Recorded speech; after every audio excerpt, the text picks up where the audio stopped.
ઇસ્લામના છેલ્લા પયગંબરના જન્મદિવસને ઉજવવા નબીપુર ગામ ઝગમગી ઉઠ્યું. ઇસ્લામ ધર્મના છેલ્લા પયગંબર મહમ્મદ સાહેબનો જન્મ મુસલમાની મહિનો રબીઉલ અવ્વલની 12મી તારીખે થયો હતો, જે આગામી 5મી સપ્ટેમ્બરને શુક્રવારના દિવસે આવે છે, જેને મુસ્લિમ સમુદાય ઈદે મિલાદના નામે ઉજવે છે. આ દિવસની પૂર્વ તૈયારી રૂપે નબીપુર ગામમાં પૂરજોશમાં ઉજવણી માટેની તૈયારીઓ ચાલી રહી છે.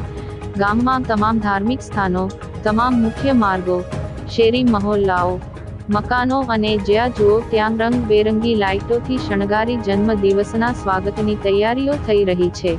આ દિવસે ગામની ભાગોળે ન્યાજનું આયોજન કરવામાં આવશે. વહેલી સવારે ગામની જુમ્મા મસ્જિદ ખાતે કુરાન ખવાની કરી ગામના મુખ્ય માર્ગો ઉપર જુલુસ કાઢવામાં આવશે અને ત્યારબાદ ગામની જુમ્મા મસ્જિદમાં પયગંબર હજરત મહમ્મદ સાહેબના મુએ મુબારક એટલે કે બાલ મુબારકના દીદાર કરાવવામાં આવશે.